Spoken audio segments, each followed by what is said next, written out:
These days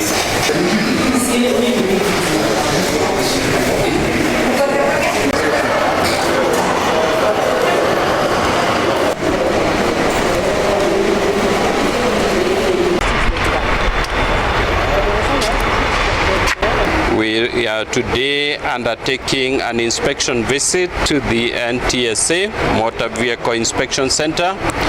here in the Koni, and